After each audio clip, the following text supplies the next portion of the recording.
اور اسلامی دنیا کا مطالعہ کیجیے، آپ کو نتیجہ یہ نکالنے پہ آپ مجبور ہو جائیں گے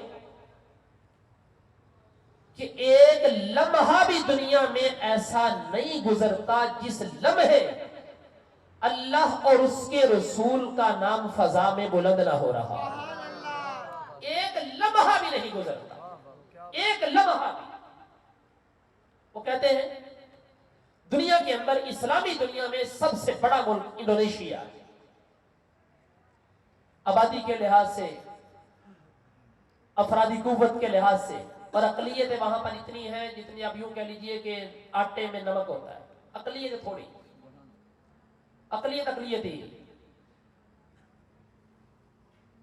اور انڈونیشیا کے مختلف جزائر، سماٹرا، جاوا، جکارتا، سیلز، بورینیو، اس کے مختلف جزائر۔ وہ لکھتے ہیں سب سے پہلے طلوع سحر انڈونیشیا کے مشرقی جزیرے سیلز کے علاقے میں ہوتی ہے۔ اس وقت صبح کے 5:30 بج رہے ہوتے ہیں، صبح کے تھوڑا وقت گزرتا ہے تو مشرقی جزائر سے مغربی جزائر کی طرف یہ سلسلہ بڑھتا ہے۔ تو انڈونیشیا کے مغربی جزائر کے اندر سماٹرا، وہاں پر اذان فجر کی صدا فضا میں بلند ہونا شروع ہو جاتی ہے، اذان فجر ہوتی ہے، اور ہزاروں لاکھوں مؤذن اس وقت بیک وقت اللہ اور اس کے رسول کا نام فضا میں بلند کرتے ہیں، لاکھوں ہزاروں۔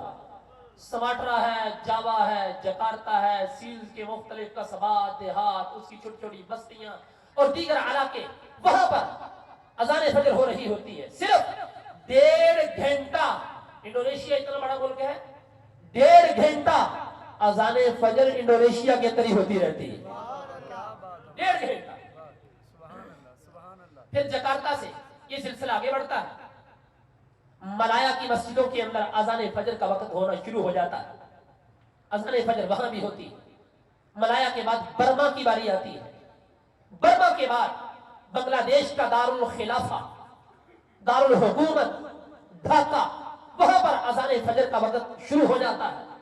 پھر پورے بنگلہ دیش کی مساجد کے اندر اذان فجر کا وقت شروع ہو جاتا ہے۔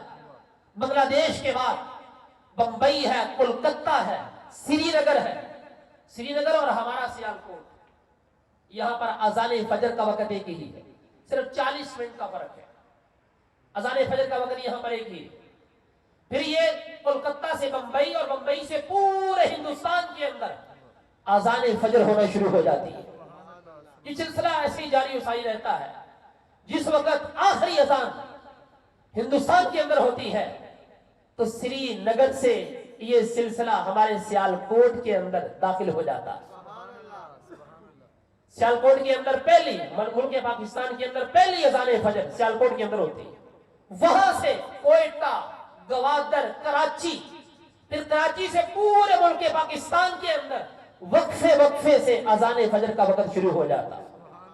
ادھر اذان فجر کا وقت ختم ہوتا ہے، ہمارا ہمسایہ ملک افغانستان، وہاں پر اذان فجر کا وقت شروع ہو جاتا ہے۔ وہاں پر اذان فجر ختم ہوتی ہے۔ مسقط ہے، عمان ہے، وہاں پر اذان فجر کا سلسلہ شروع ہو جاتا ہے۔ پھر عمان سے بغداد تک 1 گھنٹے کا فرق ہے۔ اتنے دوران میں اذان فجر عراق کے اندر، حرمین طیبین کے اندر بلند ہوتی ہے۔ کویت ہے، صومالیہ ہے، سوڈان ہے، شمالی افریقہ کے مختلف چھوٹی چھوٹی ریاستیں ہیں، وہاں پر اذان فجر کا سلسلہ شروع ہو جاتا ہے۔ کرتے کرواتے اسکندریہ اور طرابلس، اس کا جو آپس میں فرق ہے وہ بھی تقریباً 1.5 گھنٹے کا ہے۔ ترکی کا مشرقی کنارہ اور مغربی کنارہ، وہاں تک 1 گھنٹے کا فرق ہے۔ یعنی یوں کہہ لیجیے کہ پورے ترکی ملک کے اندر 1 گھنٹے تک اذان فجر ہوتی رہتی ہے۔ پھر وہاں پر یہ سلسلہ ختم ہوتا ہے تو پھر لیبیا ہے، ٹیونس ہے اور دیگر چھوٹے چھوٹے ممالک ہیں، وہاں پر اذان فجر کا وقت شروع ہو جاتا ہے۔ اور کرتے کرواتے 9.5 گھنٹے کا فاصلہ طے کر کے یہ اذان فجر بحر اوقیانوس کے مشرقی کنارے میں جا پہنچتی، بحر اوقیانوس کے مشرقی کنارے پہ جس وقت وہاں اذان فجر ہوتی ہے تو دوستو مغربی کنارے تک پہنچنے تک انڈونیشیا میں جہاں اذان فجر ہو رہی تھی اب وہاں پر ظہر کا وقت شروع ہو جاتا، پھر ایسے سلسلہ بڑھتا ہے جکارتا، سماٹرا، دیگر ممالک کے اندر ظہر، عصر، مغرب، عشاء، جس وقت انڈونیشیا کے اندر اذان فجر کا سلسلہ ختم ہوتا ہے تو اس وقت دوستو افریقہ کے اندر اذان فجر کا سلسلہ دوبارہ شروع ہو جاتا۔ وہ لکھتے ہیں قرآن ارض کا نقشہ بتاتا ہے ایک لمحہ بھی ایسا نہیں گزرتا جس لمحے اللہ کے نام کے ساتھ اس کے رسول کا نام فضا کے اندر بلند نہ ہو رہا۔ میں کہتا ہوں یہ تحقیق آج کی ہے لیکن اس کی حقیقت پرانی ہے۔ 14 صدیاں پہلے حضرت حسان بن ثابت شاعر دربار رسالت رضی اللہ تعالیٰ عنہ نے حضور کے سامنے بیٹھ کے کہا تھا دم الالہ اسم النبی الہ اسم ہی، اے اللہ کے رسول اللہ نے آپ کا نام اپنے نام کے ساتھ ملا دیا ہے۔ اذا قال فی الخمس المؤذن اشہد، کائنات کے اندر جس وقت بھی جو بھی مؤذن اشہد ان لا الہ الا اللہ کہے گا حضور و اشہد ان محمد رسول اللہ کہنے کا بھی پابند ہوگا۔ اور وشق لہ من اسمہ لیجلہ، حضور اللہ نے آپ کا نام اپنے نام کے ساتھ اس لیے ملایا ہے تاکہ مخلوق کو پتہ چل جائے جس ہستی کا نام اللہ نے اپنی ذات کے ساتھ جوڑ لیا ہے لیجلہ، وہ تمام مخلوق کے اندر سب سے اعلیٰ بھی ہے اور بالا بھی۔ ملک کونین میں انبیاء تاجدار، تاجداروں کا آقا